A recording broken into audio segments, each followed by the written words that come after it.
चला सर्वांना नमस्कार. सर्वांना आवाज येत असेल अशी अपेक्षा करतोय. आज शेवटचा घाव या सेशनच्या निमित्तानं आपण सगळे भेटतोय.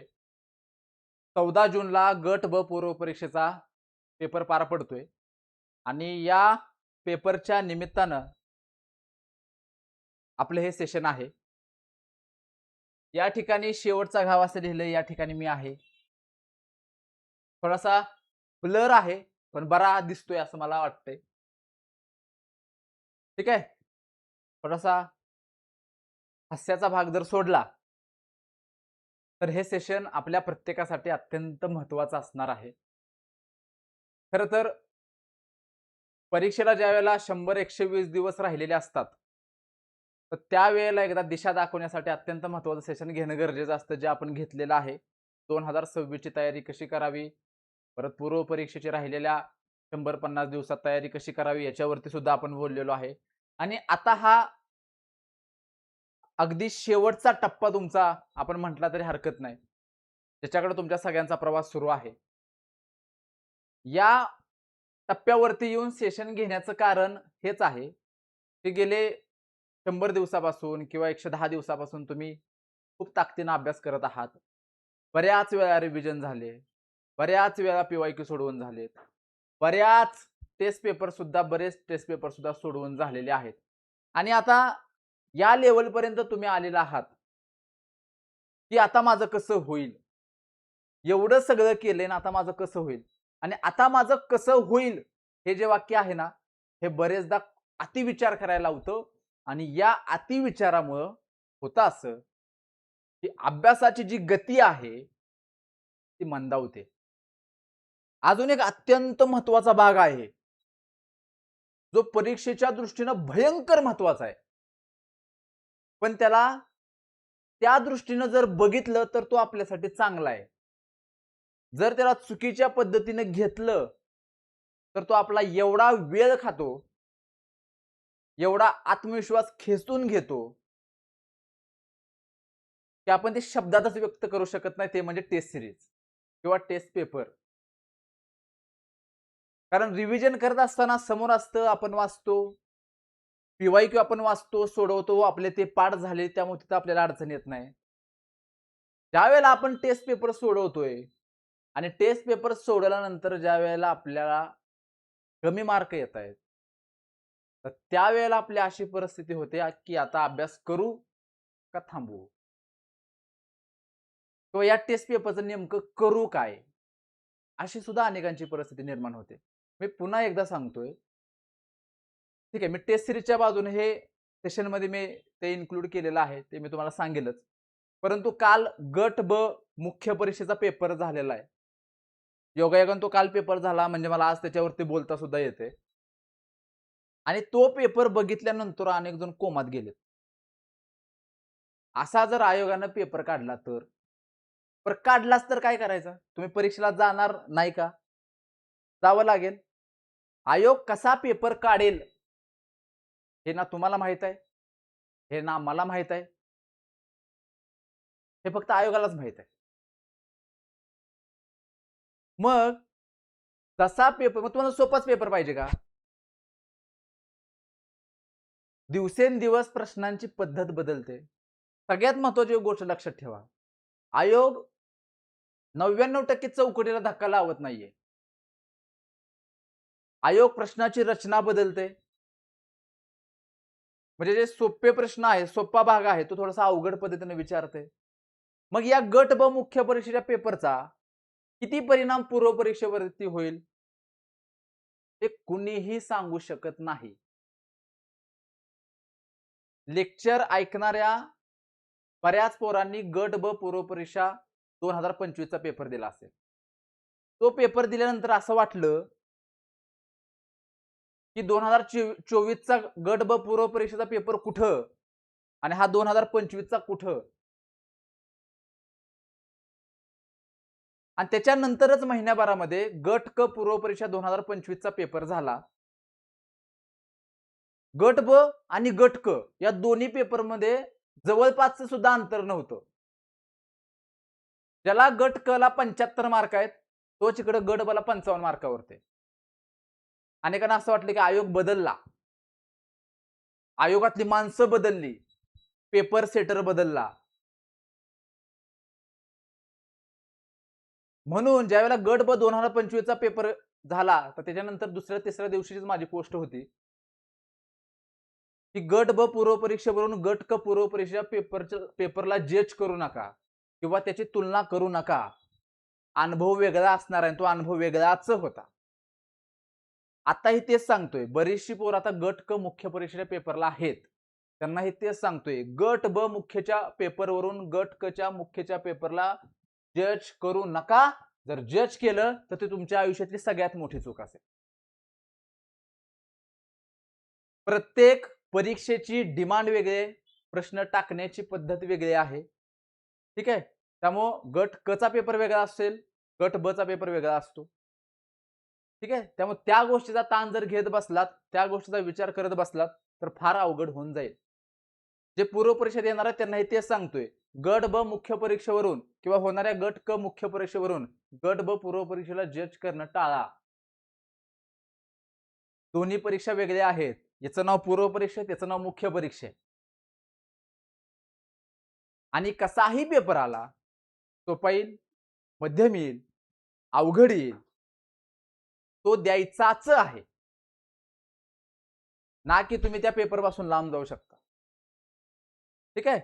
सध्याची तुमच्या सगळ्यांची जी परिस्थिती आहे हे मी थोडीशी माझ्या पद्धतीने लिहिण्याचा प्रयत्न केलाय की पहिला महत्वाची गोष्ट, कारण आता अनेक जण रोज एखादा टेस्ट पेपर सोडवत आहेत, अनेक जण एक दिवसाआड पेपर सोडवत आहेत, अनेक जण आठवड्याला पेपर सोडवत आहेत आणि सातत्यानं तुम्हाला त्या नर्वसनेसला सामोरं जावं लागतंय, त्या नाराजीला सामोरं जावं लागतंय. कारण कुठल्या पेपरला चांगले मार्क येत आहेत, कुठल्या पेपरला मायनस मार्क येतात, हे प्रत्येकासोबत होतच असणार आहे.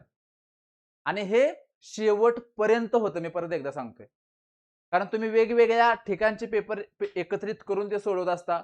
प्रत्येकाची पेपर सेट करण्याची पद्धत वेगळी असते. ठीक आहे. आणि असं नसतं की स्पर्धा परीक्षेचा अभ्यास करणाऱ्या प्रत्येक पोराचे 7च्या 7 विषय चांगले असतात. असं आहे का?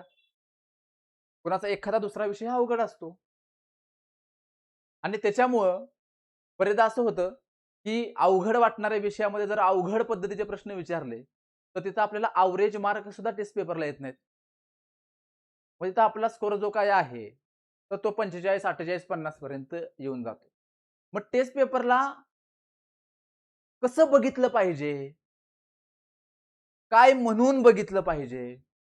सध्याच्या परिस्थितीमध्ये पण टेस्ट पेपर कधीपर्यंत सोडवायचे? म्हणजे या सगळ्या विषयांवरती मी थोडंसं सिंहावलोकन करणार आहे, तुमच्याशी बोलणार आहे. आता तुम्ही टेस्ट पेपर सोडवताय. पहिली महत्वाची गोष्ट, हे बघा, टेस्ट पेपरला 3 गोष्टींनी बघत चला. एक पहिली महत्वाची गोष्ट की नॉलेज. ठीक आहे. आपल्याला त्या पेपरमध्ये किंवा त्या जे प्रश्न आपले चुकले त्या प्रश्नामध्ये आपल्याला किती नॉलेज होतं किंवा किती अभ्यास होता त्या प्रश्नाचा.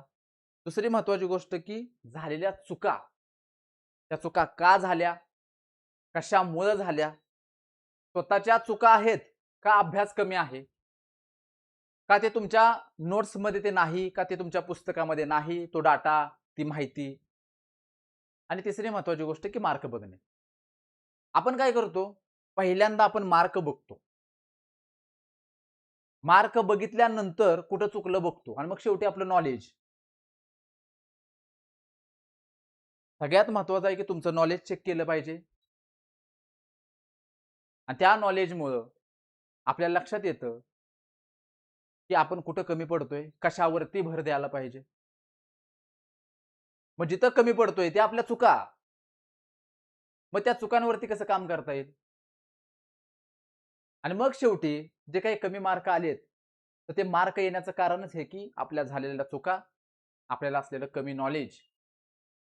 आणि याही पलीकडे जाऊन सगळं आपल्याकडे असतं पण तो 1 तास आपण हँडल करू शकत नाही. आता काल जो गट ब मुख्य परीक्षेचा पेपर झाला तर त्याच्यामध्ये अपेक्षेपेक्षा वेगळे उतारे आले. मराठी आणि इंग्लिशचा उतारा अपेक्षेपेक्षा वेगळा आला आणि त्याचा परिणाम पेपर 2 वर झाला. मग ह्याच्यामुळे झालं काय, पहिल्या पेपरलाही कमी मार्क आले, दुसऱ्या पेपरलाही आपण वायबल झालो आणि तिथं आपण मार्क कमी घेऊन बसलो. म्हणजे मुख्य परीक्षेचं कालची जी काही मुख्य परीक्षा झाली, त्या मुख्य परीक्षेच्या दोन्ही पेपरचं चॅलेंज हे टाईम मॅनेजमेंट होतं. म्हणजे बऱ्याच जणांचं असं झालं, की करंट अवघड आला, त्याचा परिणाम पॉलिटीवरती केला. पॉलिटी लेंदी आलं, त्याचा परिणाम थोडासा हिस्ट्रीवरती झाला. तिकडे इकॉनॉमिक्स थोडंसं अवघड, त्याचा परिणाम इकडं जिओग्राफीवरती झाला. आणि इथला सगळा मेळ नाही बसला जीएसचा, त्याचा परिणाम तिकडे मॅथ रिजनिंगवर झाला. जिथं 17-18 मार्क येऊ शकत होते, तिथं 12-13 आले. म्हणजे तुम्ही किती अभ्यास केलाय, याच्यापेक्षा तुम्ही त्या 1 तासामध्ये काय करून आलेला आहात. एवढं सगळं केलंय, भरपूर अभ्यास केलाय, रिव्हिजन केले, म्हणजे अगदी 100-100 टेस्ट पेपर सोडवले सुद्धा पोरं आहेत. पण त्या 1 तासावरती जे काम करणं आपण म्हणतो, टेस्ट पेपरही सोडवला तो 1 तासामध्ये. परंतु तुम्ही किती सकारात्मक विचार करताय त्या 1 तासावरती, हे फार महत्वाचं असतं. म्हणजे टेस्ट पेपरला जाऊन 1 तास पेपर देणं, हा भाग महत्वाचा आहेच. परंतु सातत्यानं त्या 1 तासाचा विचार करणं आणि मानसिकरित्या स्थिर होणं किंवा स्ट्रॉंग होणं हे फार महत्वाचं आहे. ते अनेकांना जमलं नाही. या प्रश्नाचा परिणाम पुढच्या प्रश्नावरती, पुढच्या प्रश्नाचा परिणाम पुढच्या प्रश्नावर. असंही नाही, की सगळ्यांनाच मुख्य परीक्षेचे पेपर अवघड गेलेत. अशीही मुलं आहेत, ज्यांना पेपर 2 ला 70 मार्क आहेत, 65 मार्क आहेत. आहेत मुलं. तर ते टेम्परामेंट, ते पेपरच्या 1 तासाचं मॅनेजमेंट, त्या प्रश्नांचा एखाद्या अवघड विषयाचा परिणाम दुसऱ्या विषयावरती होऊ न देणं. म्हणजे ह्या सगळ्या ज्या गोष्टी आहेत ना, ह्या तुम्हाला त्या पेपरमध्ये करणं फार गरजेचं आहे. पूर्व परीक्षेच्या बाजूने तसं होऊ शकतं. 7च्या 7 विषयाचे प्रश्न अजिबात सोपे नसणार आहेत. एखादा विषय तुम्हाला अवघड येईल, काही विषय सोपे येतील. पण त्या अवघड आलेल्या विषयानंतरही पुढच्या सोप्या विषयांसाठी टिकून राहणं फार महत्वाचं आहे. जे तुम्हाला जर जमलं, तर बऱ्याच गोष्टी सोयीस्कर होणार आहेत. हां, टेस्ट पेपरला कमी मार्क आल्यामुळे टेन्शन येते. हे बघा, कमी मार्क येणारच आहेत. मी परत एकदा सांगतोय. एखाद्या पेपरला 65 येतील, एखाद्या पेपरला 50 येतील. मग कमी मार्क आल्यानंतर का कमी मार्क आले? का? हे शोधा. का कमी मार्क आले? मग कुठल्या विषयात आले? कुठल्या विषयात आले? विषय. कुठल्या विषयात कमी मार्क आले? त्या विषयामधल्या कुठल्या टॉपिकचा प्रश्न होता, जो आपला चुकला? तो टॉपिक. मग का चुकला त्या टॉपिकवरचा प्रश्न? आपलं कन्फ्युजन झालं? का आपल्याला तिथलं नॉलेजच नव्हतं? का आपण ते वाचलंच नाही? हे सुद्धा इथं बघणं फार गरजेचं आहे. एखाद्या विषयातले काही टॉपिक जर चुकले, तर ते तुमच्या एरर वहीमध्ये तो डाटा लिहीत चला. मी परत एकदा सांगतोय. एरर वही तुमच्याकडे मी सुरुवातीलाच सांगितलं होतं, ज्यावेळेला पहिलं सेशन घेतलं होतं 2026च्या निमित्तानं. त्याच वेळेला सांगितलं होतं, की एक एरर वही घाला. टेस्ट पेपर सोडवत असताना, आयोगाचे प्रश्न सोडवत असताना, एखाद्या टॉपिकवरचा, त्या टॉपिकमधल्या एखाद्या मुद्द्यावरचा प्रश्न वारंवार आपला चुकतो. तर ते मुद्दे आपल्या एरर वहीमध्ये लिहिलेले असले पाहिजेत आणि दर आठवड्याला अर्धा तास काढून त्या एरर वहीमधले जे काही मुद्दे आपण लिहिलेले आहेत ते वाचले पाहिजेत. असं जर केलं तर त्या अवघड घटकावरती कसाही परत आयोगाच्या पेपरला प्रश्न आला तर तो बरोबरच येणार आहे, कारण वारंवार आपण रिव्हिजन केलेली आहे.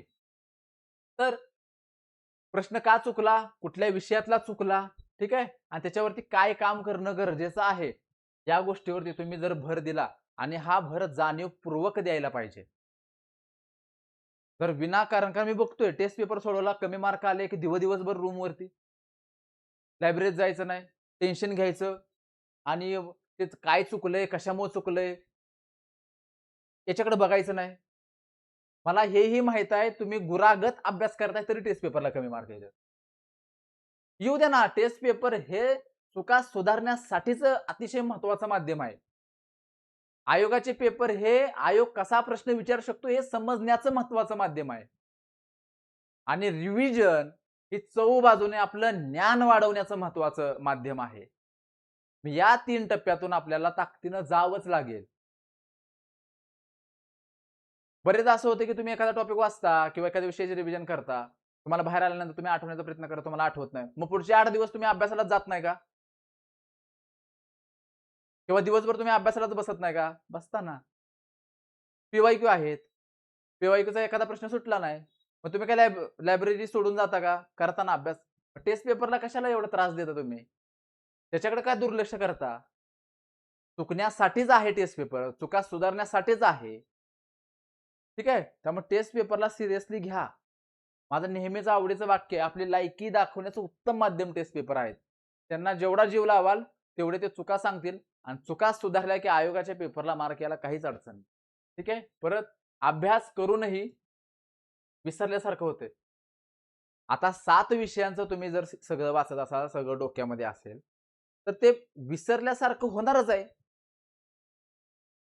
म्हणजे तुम्ही आता तासाभरापूर्वी समजा एखादा राज्यपाल हा टॉपिक वाचून आला किंवा तुम्ही पंचायत राज वाचून आला आणि तुम्हाला विचारलं, की या समित्यांचा चढता उतरता क्रम सांग स्थापनेनुसार. तर ते लगेच नाही सांगता येणार. अनेकांना येतं, अनेकांना येत नाही. याचा अर्थ असा नाही की आपला अभ्यास कमी झालाय. पण त्याच वेळेला जर तुम्हाला प्रश्न दाखवला, की या प्रश्नाचं मला उत्तर काढून दाखव. तर ते तुम्हाला जमतं. मग आयोगाच्या पेपरला जाऊन आपल्याला काय करायचंय? आपल्या तिथं काय तोंडी परीक्षा आहे का? सांगा बघू. पंचायत राजच्या या समित्या त्यांचा चढता उतरता क्रम लावा असं काय आहे का? छान आपल्याला पेपर दिला जातो. प्रश्न बघायचा, उत्तर काढायचंय. आणि जर खूपच विसरल्यासारखं जर होत असेल आणि जर खात्री करून घ्यायची असेल, की आपलं विसरलंय का? तर जायचं, तो टॉपिकचे प्रश्न काढायचे, वाचून घ्यायचे, सोडवायचे. लगेच लक्षात येतं, की हे काही विसरलेलं नसतं. हे फक्त विसरल्यासारखं वाटतं. ठीक आहे? बरेचदा असंही होतं, की आपल्या आजूबाजूला अनेक तुमचे मित्र असतात आणि ते तुम्हाला एखादा प्रश्न विचारतात, की बाबा ह्या प्रश्नाचं उत्तर सांग. बाकीचे तिघं लोकं सांगतात. आपण असतो जाऊ आपल्याला सांगताच येत नाही. याचा अर्थ असा आहे का आपल्याला काही येत नाही? अनेकांना ते लक्षात राहत असेल, तोंडपाठ होत असेल. तुम्ही काहीतरी ट्रिक करून ते लक्षात ठेवलं असेल किंवा प्रश्न समोर आला, की तुम्हाला ते येत असेल आणि ते येतच. त्यामुळे त्या गोष्टीचा ताण घेणं सोडून द्या. शेवटपर्यंत अगदी तुम्ही 4 वर्ष अभ्यास केला आणि आज पेपरला जाणार असाल किंवा उद्या उद्या पेपरला जाणार असाल, तर आज तुम्हाला ते विसरल्यासारखंच वाटणार. त्यामुळे त्या गोष्टीचा ताण घेत बसू नका. परत आपलं कसं होईल हा विचार सातत्याने येतोय. चांगलंच होईल. अभ्यास जर केला असेल ना किंवा करत असशील ना, सातत्यानं करत असशील ना, चांगलंच होईल. आता जे काही मुख्य परीक्षा देऊन आलेली मुलं आहेत, की ज्यांचा मी अभ्यास फार जवळून बघितलाय, तर त्या प्रत्येकाला मी हेच सांगतोय. दोन्ही पेपर प्रामाणिकपणे दिलेत ना, तर तुला ती परीक्षा, तुला तो पेपर अजिबात नाराज करणार नाही. त्यामुळे झालेल्या गोष्टीवरती जर विचार करत जर बसला, तर 8-10 दिवस हक्काचे जातील. पुढे गटकची मुख्य परीक्षा आहे. 14 जूनला पूर्व परीक्षा आहे. आणि या झालेल्या गोष्टीमधून 1-2 दिवसात बाहेर येऊन त्या मुख्य परीक्षावाल्यांनी परत पुढच्या गटकच्या मुख्याला आणि पूर्व परीक्षेला लागणं फार महत्वाचं आहे. नाहीतर या प्रेशरच्या नादात गटकची मुख्य जाईल, 2026 ची पूर्वही जाईल आणि त्याला उभं करायला कुणीही जवळ येणार नाही.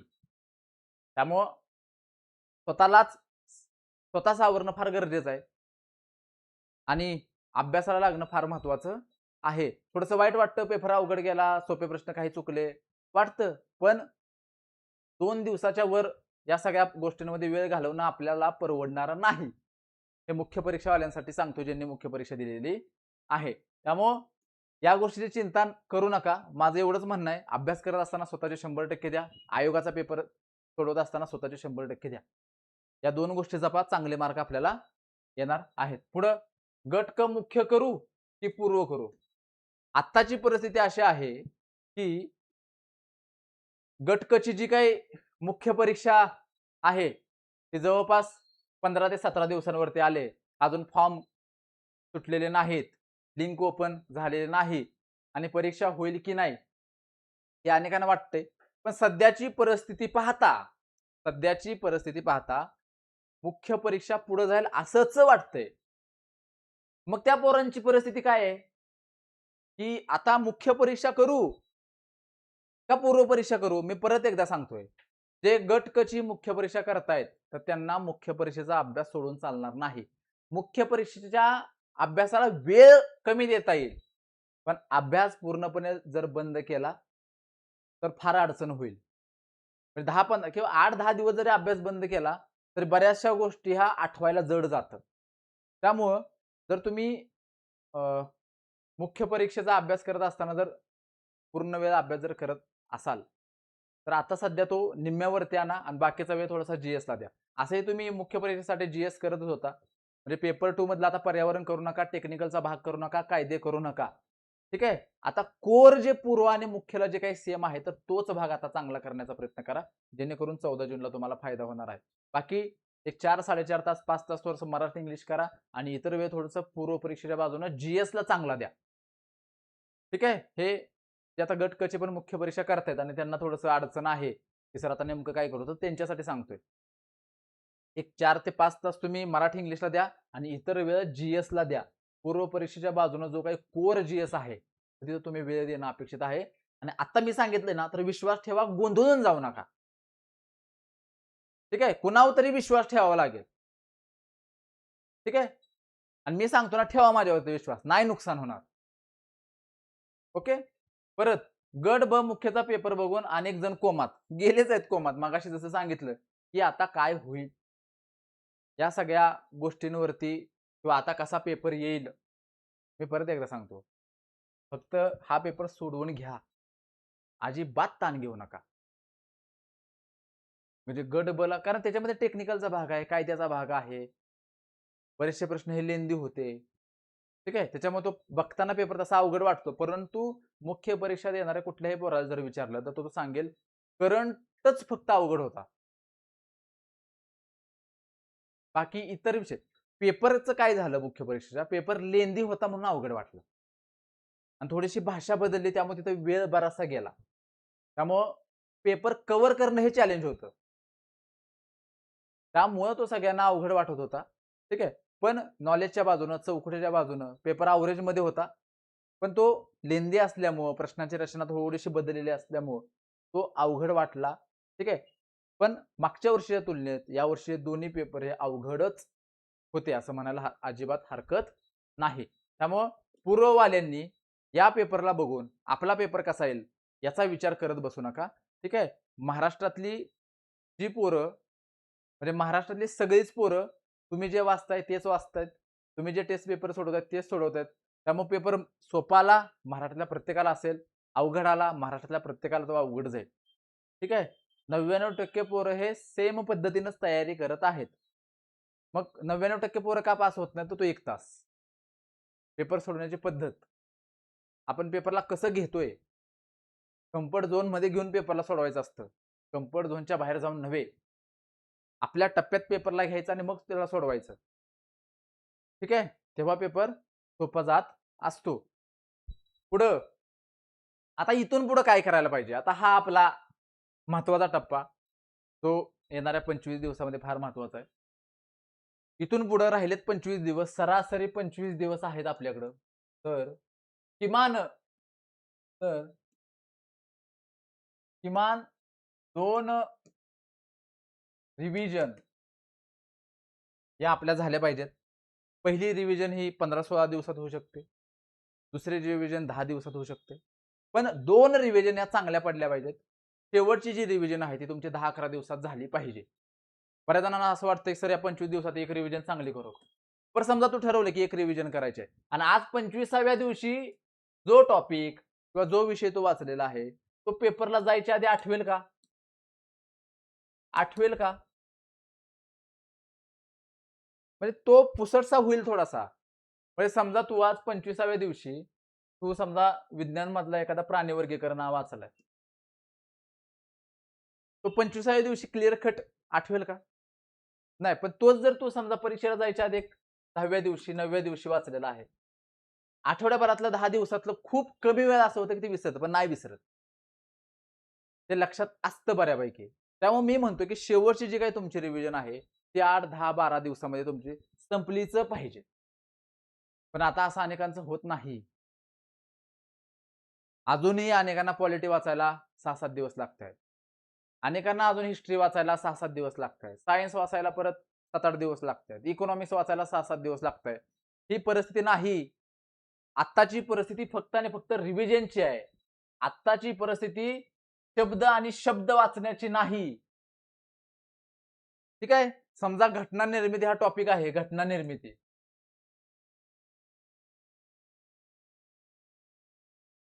मग घटना निर्मिती सगळं शब्द आणि शब्द वाचायचा का त्यातला? पीवायक्यू आपण खूप वेळा केलेत. आपल्याला माहिती आहे की कशावरती जास्त प्रश्न असतात. मग आपल्याला माहित आहे समित्या, त्याच्यावरती वारंवार प्रश्न असतो. महत्वाच्या तारखा, राष्ट्रध्वजाचा स्वीकार कधी केला, राष्ट्रगान कधी स्वीकारलं, या महत्वाच्या तारखा आहेत. ठीक आहे. घटना निर्मितीमध्ये कोण कोण होतं, ठीक आहे. म्हणजे महत्वाच्या ज्या समित्या त्यात मसुदा समिती एक अत्यंत महत्वाची आहे. मग त्या घटना निर्मितीवरती कुणी काही मत व्यक्त केलीत का, कुणी सकारात्मक केले असतील, कुणी नकारात्मक केले असतील, तर हे ठीक आहे. तर या सगळ्या गोष्टी पटपट वाचणं आणि पुढे निघून जाणं. म्हणजे पॉलिटी सारखा जो विषय आहे तो आता 3-1 दिवसामध्ये संपला पाहिजे. ज्यांच्या नोट्स आहेत ते 2 दिवसामध्ये बुकना उठवत असतील. ठीक आहे. दुसरी महत्वाची गोष्ट येते की सर 2 दिवसामध्ये तुम्ही म्हणता रिव्हिजन करायची, पण पीवायक्यूज एवढे आहेत, मग करू काय? अनेकांचं असं झालंय की आता रिव्हिजनमुळे पीवायक्यूला बघणंच होत नाहीये. मी परत एकदा सांगतो, वास्तव जर पाहिलं तर प्रत्येक टॉपिकचे सगळेच पीवायक्यू आपले सोडवून होणार नाहीत. पण प्रत्येक टॉपिक झाल्यानंतर त्यातले रॅन्डमली 30-40 पीवायक्यू सोडून पुढे जाणं हे फायदेशीर आहे. जेणेकरून तुमचा त्या पीवायक्यूला टच राहील. कुठलेही मधल्या 30-40 सोडवा, तुम्हाला लक्षात येईल, अरे नाही व्यवस्थित पीवायक्यू आहेत, लक्षात आहे, विसरत नाहीये, रिव्हिजन व्यवस्थित सुरू आहे. ठीक आहे. मी परत एकदा सांगतो, पीवायक्यूला सोडू नका. आताही जे काही पॉलिटीचे प्रश्न तुम्ही जर बघितले मुख्य परीक्षेचे, तर 11, 12, 13 प्रश्न हे पीवायक्यू मधून आहेत. जॉग्राफीचे 5 प्रश्न विचारले होते, त्यातले हे 3 पीवायक्यू मध्येच आहेत. ठीक आहे. बरेचसे प्रश्न असे तुम्हाला दिसतील, कारण विचारून तर सगळं झालंय, फक्त वेगळ्या पद्धतीने विचारण्याची आता पद्धत थोडीशी सुरू झालेली आहे. काही जे आपलं कोर जे आहे, तर ते काही आयोग सोडत नाही, त्याच्यावरती सरळ साधे प्रश्न आहेत. पण थोडंसं प्रश्न विचारण्याची पद्धत बदलून पेपर थोडासा अवघड बनवण्याकडे प्रक्रिया सुरू आहे. ठीक आहे. पण प्रत्येक वेळेलाच आता मुख्य परीक्षेला तसं झालं, पूर्वला तसं होईल का नाही सांगता येत नाही. ठीक आहे. त्यामुळे आत्ताचा अंदाज बांधणं हे चुकीचं आहे. आपण आपल्या पद्धतीनं अभ्यास करणं, आपण आपल्या पद्धतीने तयारी करत राहणं हेच फार महत्वाचं आहे. ठीक आहे. पीवायक्यूला अजिबात सोडू नका. मी परत एकदा सांगतोय, दिवस कमी राहिले असतील, पीवायक्यू बघणं फार महत्वाचं आहे. टेस्ट पेपरचा सराव करून चुका सुधारणे. परीक्षेला 10 दिवस, 11 दिवस राहिले, की टेस्ट पेपर सोडवणं बंद केलं पाहिजे. ही पहिली महत्वाची गोष्ट. आपला पेपर 14 जूनला आहे. तर तुम्ही 4 जून पासून टेस्ट पेपर सोडवणं बंद करा. 4 जून पासून तुम्ही फक्त आणि फक्त पीवायक्यूच्या मागे लागा. कशाच्या? पीवायक्यूच्या मागे लागा. म्हणजे आयोगाचे मागच्या वर्षीचे पेपर आणायचे, मागच्या 5-7 वर्षातले, वेळ लावून 11 ते 12 सोडवायचे. तुम्ही कितीही वेळा ते पीवायक्यू सोडवलेले असले तरी ते 11 ते 12 सोडवायचे. 100च्या 100 ते प्रश्न बरोबर येऊच शकत नाही. आले तर मला सांगा. ठीक आहे. काय ना काय थोडंफार चुकणार, कारण टॉपिक वाईज प्रश्न सोडवणं, कारण आपण रिव्हिजन करत असताना टॉपिक वाईज प्रश्न सोडवतो. ठीक आहे. टॉपिक वाईज प्रश्न सोडवणं आणि कॉम्प्रिहेन्सिव्ह प्रश्न सोडवणं थोडासा गोंधळ उडतो. त्यासाठीच टेस्ट पेपरचा सराव फार महत्वाचा असतो. त्यासाठीच मी नेहमी सांगतो, सब्जेक्ट वाईज सोडवू नका, टॉपिक वाईज सोडवू नका, कॉम्प्रिहेन्सिव्ह पेपरच सोडवा. आता आपण काही लहान नाहीये, नवीन नवीन आलो नाही, 6 महिने झाले की टॉपिक वाईज सोडवा, कॉम्प्रिहेन्सिव्ह आपलं सब्जेक्ट वाईज सोडवा. टेस्ट पेपर सोडवत असताना हे कॉम्प्रिहेन्सिव्हच सोडवायचे. फार अनुभव वेगळा असतो. ठीक आहे. चला पुढं. चुका सुधारणे तुम्हाला जे सांगितलं, टेस्ट पेपर नेमका कशासाठी सोडवायचा हे पण तुम्हाला मी सांगितलेलं आहे. चौथी महत्वाची गोष्ट, टार्गेट ठेवून अभ्यास करा. आता असं झालंय, दिवस कमी झालेत, राहिलेत 25 दिवस. रिव्हिजन खूप करायचे, प्रत्येक विषयाला कमी वेळ द्यावा लागतो. त्या टेस्ट पेपर सोडवायचे, आयोगाचे पीवायक्यू सोडवायचे आहेत, आणि जशी परीक्षा जवळ येईल तस तसं आपल्या अंगामध्ये भीती नावाचं एक भूत शिरत असतं, आणि रोज आपल्याला ती भीती वाटते, आता माझं कसं होईल. आणि या गोष्टीमुळे आपला बराचसा वेळ जात असतो. तर त्याच्यामुळं या गोष्टींना कसं लांब, आता समजा खूपच भीती वाटत असेल ना, तर थोडंसं रोज 10-15 मिनिटं एखाद्या मंदिरात जाऊन शांत बसा. म्हणजे आता मी बोलत असताना सुद्धा अनेकांचे हार्टबीट वाढले असतील, धड धड धड धड धड. एवढं हलक्या काळजाचं कसं राहून चाललं. स्वतःला थोडंसं स्टेबल करता आलं पाहिजे. ठीक आहे. टार्गेट ठेवून अभ्यास करा. रोज ठरवलेले टार्गेट हे पूर्ण केलंच पाहिजे. नाहीतर एखादा दिवस मागं जर पडला ना, तर त्याचा परिणाम पुढच्या कितीतरी दिवसांवरती, कितीतरी विषयांवरती होत असतो. आणि जर अपेक्षेप्रमाणे जर टार्गेट पूर्ण नाही झालं, अपेक्षेप्रमाणे जर रिव्हिजन जर झाले नाही, तर आत्मविश्वास नावाचा जो काही अत्यंत महत्वाचा भाग आहे, तर तो कमी कमी व्हायला लागतो. आणि आत्मविश्वास जर कमी जर झाला, तर त्याचा परिणाम आपल्याला पेपरवरती दिसतो. त्यामुळे आत्ताच्या परिस्थितीमध्ये अभ्यासाबरोबर सगळ्यात महत्त्वाची जर गोष्ट काय असेल, तर ती म्हणजे कळशीत कळशी. म्हणजेच कन्सिस्टन्सी, सातत्य हे भयंकर महत्त्वाचं आहे. म्हणजे पाठीमागे अभ्यास करत असताना एखादा दुसरा 4 दिवस जर मागे-पुढे झाले असतील तरी हरकत नाही. पण आत्ता ते दिवस मागे-पुढे होऊ देऊ नका. कारण आत्ताचा काळ हा मागच्या काळापेक्षा खूप जास्त महत्त्वाचा आहे. मी परत एकदा सांगतोय, मागच्या 2-3 महिन्यामध्ये आपण काय केलं, याच्यापेक्षा राहिलेल्या 20-25 दिवसामध्ये काय करणार आहे, हे भयंकर महत्त्वाचं आहे. आणि याच्याही पेक्षा त्या परीक्षेच्या 1 तासामध्ये आपण काय करणार आहे, हे यावरतीच सगळं डिपेंड आहे.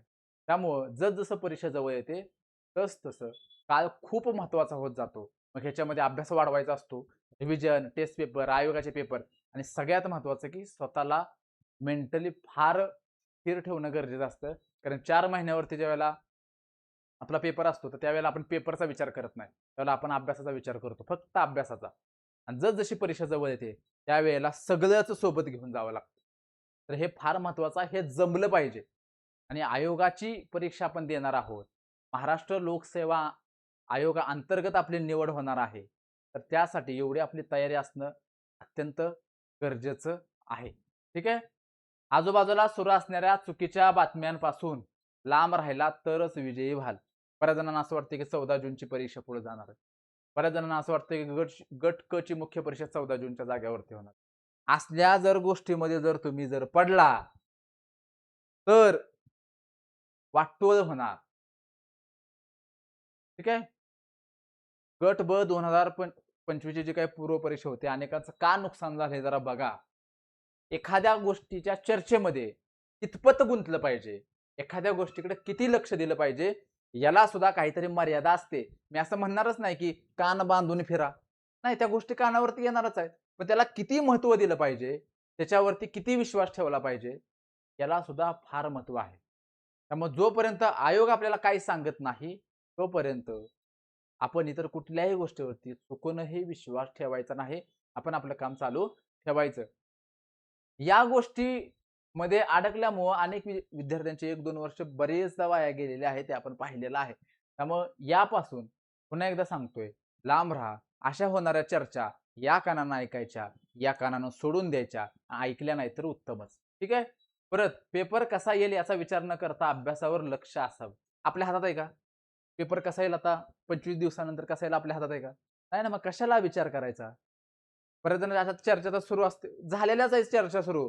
गट ब चा पेपर असा आला.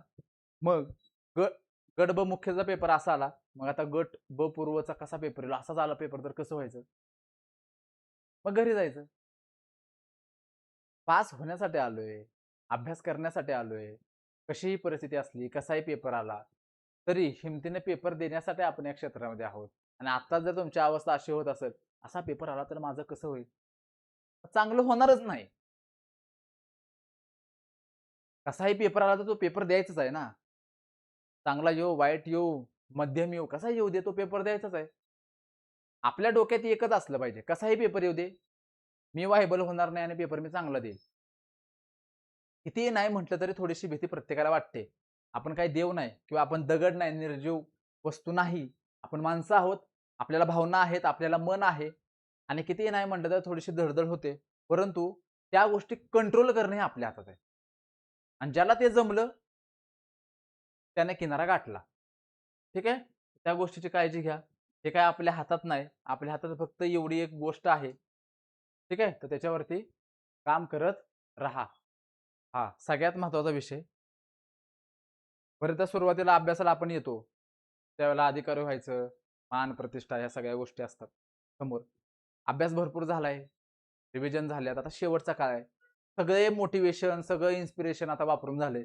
आता हे एकमेव इन्स्पिरेशन आहे, ते तुम्हाला थोडंसं पुढं खेचू शकतं. कारण या 25 दिवसानंतर तुम्ही मुख्य परीक्षेला जाल, म्हणजे तुमचा आता पहिलाच टप्पा आहे. पहिल्या टप्प्यानंतर दुसरा टप्पा आहे. अनेक जण ही पूर्व परीक्षा दिल्यानंतर पहिल्यांदाच मुख्य परीक्षेला जाणार असतील. तर मुख्य परीक्षेचा अनुभव सुद्धा खूप अत्यंत आनंद देणारा असतो. कारण एम-पी-एस-सीची परीक्षा दिल्यानंतर अनेकांचं हे सुद्धा स्वप्न असतं, की मुख्य परीक्षा द्यावी. ठीक आहे? तर त्याच्यामुळं आत्ताच्या काळामध्ये निकाल लागल्यानंतर काय परिस्थिती असेल, यावरती थोडासा विचार करणं फार गरजेचं आहे. म्हणजे सगळं बऱ्यापैकी गोष्टी बदलत असतात आणि या दिवसासाठीच प्रत्येकाची धडपड सुरू आहे. ठीक आहे. काही जर मुलं जर सोडली तर हा दिवस आपल्या आयुष्यामध्ये यायला पाहिजे. कारण आपण जन्मल्यानंतर आपल्या आई-वडिलांच्या आयुष्यातला सगळ्यात आनंदाचा दिवस कुठला असेल तर हा असतो. थोडा जरी विचार केला, की मी आज लायब्ररीमध्ये अभ्यासाला गेलो आणि अचानक आयोगाची निकालाची पीडीएफ आलेली आहे. निकाल लागलाय. मी पीडीएफ ओपन केले. माझं नाव सर्च केलंय आणि झालो मी. तर हे फार आनंद देणारं असतं आणि त्या एका दिवसासाठीच आपल्याला त्या ठिकाणी धडपड करायची आहे. परत एकदा सांगतो, आयोगाचे जे काही आता सध्याचे पेपर आहेत, तर ते पाहता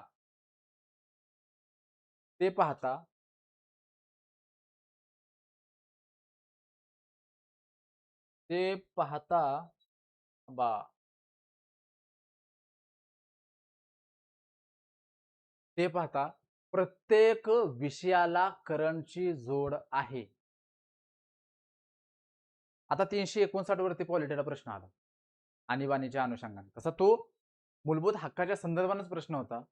पण तरीही कोर मूलभूत हक्क सोडून थोडासा आणीबाणीला का टच दिला? कारण 75 वर्ष पूर्ण झाली ना आणीबाणीला. 1900 सॉरी 50 वर्ष पूर्ण झाली. 1975 ला आणीबाणी लागू. यावर्षी 50 वर्ष पूर्ण झाली. संसदेवरती या विषयावरती जवळपास 10 तास चर्चा झाली. प्रश्न येणं अपेक्षित होतं. भूगोल आणि पर्यावरणाच्या बाजूने सुद्धा सिमलीपाल या राष्ट्रीय उद्यानावरती प्रश्न आला. का आला? एवढे 100च्या वर राष्ट्रीय उद्याने आहेत. मग सिमलीपालच का? कारण एप्रिल 2025 मध्ये ते 107वं राष्ट्रीय उद्यान म्हणून घोषित केलंय. ओडिसामध्ये ते दुसरं आहे. भितरकनिका नंतर. तर तुम्ही जर प्रत्येक विषय जर गांभीर्यानं पाहिला, तर कुठं ना कुठं तुम्हाला ते करंट अफेअरची किंवा चालू घडामोडीची जोड दिसणार आहे. इकॉनॉमिक्स तर मुळातच पहिल्यापासून चालू घडामोडीला धरून असतो. मग आपण तिकडे लक्ष द्यायला नको का? मी परत एकदा सांगतोय, पूर्व परीक्षेच्या बाजूनं चालू घडामोडीला फक्त चालू घडामोडी म्हणून वाचू नका. तर त्याला जीएचची ही जोड देण्याचा प्रयत्न करा. म्हणूनच चालू घडामोडीबद्दल तुम्हाला काहीतरी देण्यासाठीच आपण बरेचदा नोट्सच्या माध्यमातून सातत्यानं काहीतरी देत असतो. त्याला आवर्जून त्या जीएचची जोड देत असतो. कारण आयोगाचा ट्रेंडच तो आहे. म्हणजे जे कोणी लोक आयोगामध्ये प्रश्न काढत असतील, तर त्यांचा आजूबाजूला ज्या काही गोष्टी घडतात, आजूबाजूला जी काही चर्चा आहे, तर त्याच्यावरती त्यांचं लक्ष असेलच ना. आणि ते लिंक लावतीलच, की या पद्धतीचा प्रश्न आपण इथे इथे टाकू शकतो. मग आपलंही त्या आजूबाजूच्या गोष्टीवरती लक्ष असलं पाहिजे. एखादा मुद्दा घडला, त्याच्याबद्दलची माहिती आपल्याला असली पाहिजे. चालू घडामोडीच्या बाजूनं आपल्याकडं जो महत्त्वाचा डाटा आहे जीएसच्या बाजूनं, तो आपण त्या पुस्तकामध्ये ॲड केला पाहिजे. आता असं वाटतं, की गडबला चालू घडामोडी अवघड आलं. मग गटकला कसं असेल, गडबला कसं असेल? जज करू नका. मागच्या वेळेला 2025 ची पूर्व परीक्षा झाली गट ब ची. त्याला तिथे 1 मार्क आला होता करंट अफेअरला. त्यालाच गट क च्या पूर्व परीक्षेत करंट अफेअरला 13 मार्क होते. त्यामुळे लायब्ररीमध्ये बसून एखादा पेपर आला, तर त्याच्यावरून पुढचे पेपर जज करू नका. आता एवढंच राहिलंय, की यूपीसीच्या पेपरवरून कंबाईनचा पेपर जज करणं. हे होऊ नये एवढीच एक अपेक्षा आहे. जज न करणं, आपला दिलेला अभ्यास, आपण करत असलेला अभ्यास हा सातत्यानं करणं ही एकमेव गोष्ट तुमच्या हातामध्ये आहे. नुसतंच जर वाचत राहिला, स्वतःला जर टेस्ट केलं नाही वारंवार, तर अवघड होऊन बसेल. अजून एक 8-10 पेपर टेस्ट पेपर तुम्ही सोडवले पाहिजेत. त्याच्यामधून तुम्ही चुका सुधारल्या पाहिजेत आणि प्रत्येक टेस्ट पेपरला तुम्हाला नवीन चूक सापडेल. तुमची झालेली.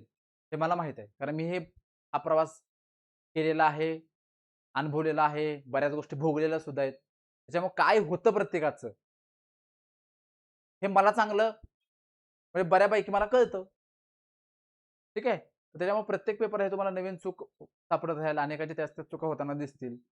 अनेकांचा स्कोर हा 50-52 च्या पुढे जातच नसेल. मग तो का जात नाहीये? होतच असणार आहे असं. प्रत्येकाला 50, 52, 51, 48 कधीतरी 55 याच्या पुढे स्कोरच जात नसेल. मग ज्यावेळेला याच्या पुढे जर स्कोर जात नाही, तर त्यावेळेला आपले प्रश्न चुकतात किती? ते चुकले नाही पाहिजेत. असे किमान 5-6 सापडतील. मग हे 55, ते 6, 61 असा तो स्कोर असतो. मग काय असतं स्कोर वाढवण्यासाठी? चुका कमी करणं. स्कोर वाढवण्याचं एकच माध्यम आहे, चुका कमी करणं. जेवढ्या तुम्ही चुका जाणीवपूर्वक कमी कराल, तेवढा तुमचा स्कोर वाढत राहील. शेवटचे 25 दिवस राहिलेत. हा थोडासा तुम्हाला एक चांगला पॉझिटिव्ह डोस देण्याच्या दृष्टीने मी आलो. कारण आत्ता मी बऱ्याचशा लायब्ररीमध्ये फिरलो. थोडीशी एक डगमगलेली परिस्थिती आहे. मुख्य परीक्षा झाल्यामुळे थोडंसं एक कॉन्फिडन्स पूर्ववाल्यांचा सुद्धा लो झालाय. ठीक आहे. गट क वाल्यांना सुधरेना आता कसा पेपर येईल. गट ब ची मुख्य परीक्षा देणारी पोरं तर आता थोडीशी वेगळ्याच अ, आपण त्याला काय म्हणतो वातावरणात गेली. म्हणजे आता अभ्यास करत नाहीयेत ते गेले 2-3 दिवसापासून. ठीक आहे. पण या सगळ्या सिच्युएशनमध्ये बाहेर येऊन अभ्यास करणं गरजेचं आहे. ठीक आहे. बाकी पूर्व परीक्षा देणाऱ्यांनी तुफान अभ्यास करा. ठीक आहे. फार महत्त्वाची, अतिशय काळजीनं अभ्यास करण्याची वेळ सध्या सुरू आहे आणि आता केलं तरच कारण पुढे परत मुख्य परीक्षेला 5 महिन्यांचा वेळ आहे. अत्यंत जास्तीचा वेळ आहे. त्यांचा पहिला अटेम्प्ट आहे, दुसरा अटेम्प्ट आहे आणि तुमची जर पूर्व परीक्षा क्रॅक झाली तर पहिल्या अटेम्प्टला मुख्य परीक्षा क्रॅक करण्यासाठी तुम्हाला खूप चांगला वेळ आहे. त्यामुळं ताकदीनं अभ्यास करा. 2026ला अधिकाधिक जागा येणार आहेत असं ऐकण्यात आहे. असं अनेकांकडून कळतंय. हे वर्ष तुमच्या सगळ्यांसाठी फार महत्त्वाचं असणार आहे. बाकी सर्वांना शुभेच्छा.